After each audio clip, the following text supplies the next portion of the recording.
तो अर्जुन ने कृष्ण भगवान से कहा कि आपके राज्य में, आपकी दुनिया में अभी भी लोग भीख मांग रहे हैं, मुझे अच्छा नहीं लग रहा। तो कृष्ण भगवान ने सुना और सुन के आगे चल दिए। तुम करने वाले कौन? एक बड़ी प्यारी कहानी है। एक बार नदी किनारे कृष्ण भगवान और अर्जुन जी जा रहे थे बातें करते हुए। तभी पास में एक भिखारी वहां पे भीख मांगने के लिए आया। तो अर्जुन ने कृष्ण भगवान से कहा कि आपके राज्य में, आपकी दुनिया में अभी भी लोग भीख मांग रहे हैं, मुझे अच्छा नहीं लग रहा। तो कृष्ण भगवान ने सुना और सुन के आगे चल दिए। लेकिन अर्जुन जी से देखा नहीं गया, तो उन्होंने अपने पास से एक मुट्ठी भर सोना लिया और सोने के सिक्के उस भिखारी को दे दिए।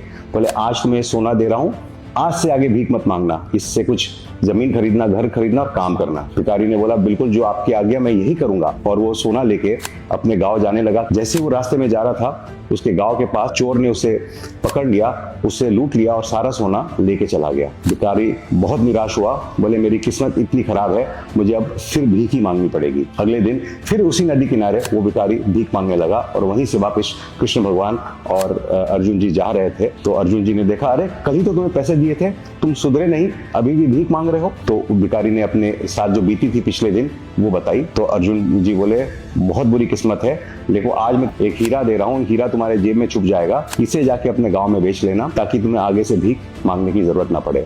भिखारी बहुत खुश हुआ, बहुत धन्यवाद दिया। जो हीरा है उसे लेके अपने पास छुपा के घर चला गया। रात को उसने उस हीरे को एक मटके में रख दिया कि सवेरे उठूंगा और जाके बेचूंगा, और निश्चिंत होकर सो गया। सवेरे उसकी पत्नी उठी और पानी ले जाने के लिए वही मटका उसने लिया और नदी किनारे गई।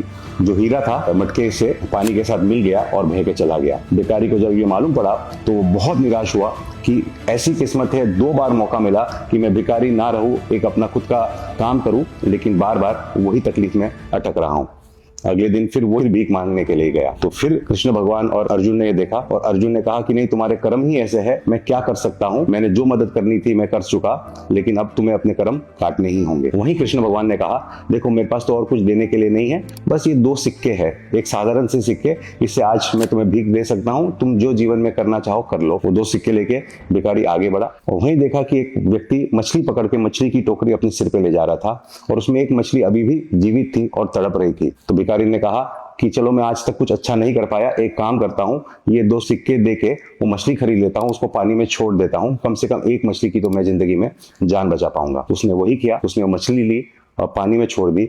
और जैसे ही वो मछली पानी में छोड़ी, वो मछली के मुंह से वो हीरा बाहर निकला। वो उसलिए तड़प रही थी कि वो हीरा उसके अंदर अटका पड़ा था। तो उसको हीरा मिला, वो बड़ा खुश हुआ और बोला, मिल गया, मिल गया, मिल गया। बड़े खुशी से जब वो चिल्लाया तो वो जो चोर जिसने सोने के सिक्के चुराए थे वो वहीं से जा रहा था। वो उसको लगा कि ये व्यक्ति जो भिखारी है उसके बारे में कह रहा है, उसके पास तुरंत भागते हुए आया।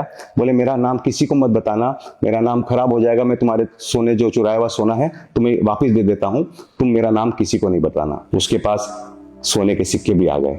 वो बड़ा खुश हुआ कि सब कुछ उसे मिल गया। तो जैसे ही ये सब अर्जुन जी ने देखा तो उन्होंने कृष्ण भगवान से कहा, ये क्या माया है आपकी, ये आपने कैसे किया, ये आप क्या किए? तो कृष्ण भगवान बोले, पहली बार जब दोनों बार तुमने उसे दिया था, वो सिर्फ और सिर्फ खुद के बारे में सोच रहा था। आज पहली बार उसने किसी और के बारे में सोचा और वहीं से उसके कर्म जो थे वो कटे और वो आगे बढ़ा। इसी से जीवन में मैं एक बहुत प्यारी चीज सीखा हूं कि जीवन में 4 स्तर के हमारे जो कर्म होते हैं या जो हम काम करते हैं उसके 4 स्तर होते हैं। सबसे पहला स्तर, जो सबसे बेसिक स्तर होता है, वो हम बोलते हैं, किसी का बुरा मत करो क्योंकि तुम्हारा भी बुरा नहीं होगा। हम किसी का इसलिए बुरा नहीं करते हैं क्योंकि हम हमारा बुरा करवाना नहीं चाहते। ये बेसिक स्तर होता है। सेकंड, जो इससे बेहतर होता है, किसी का अच्छा करो क्योंकि तुम्हारा भी अच्छा होगा। अब यहाँ हम बुरे के जगह हम अच्छा सोच रहे हैं कि किसी का अच्छा करे, we are giving good to others, ताकि हमारा भी अच्छा हो। इससे और बेहतर नंबर 3 का जो स्तर होता है, किसी का अच्छा करो लेकिन फल की चिंता छोड़ दो। 3rd लेवल में हम अच्छा कर रहे हैं लेकिन अब यहाँ से आगे हमारे साथ अच्छा होगा, उसकी चिंता हमें नहीं है। अच्छा करो लेकिन फल की चिंता छोड़ दो। और सबसे ऊंचा, सबसे हाईएस्ट लेवल का जो हमारा जीवन में कर्म का तरीका होता है, किसी का अच्छा करो लेकिन तुम करने वाले कौन? हम तो केवल निमित्त मात्र है।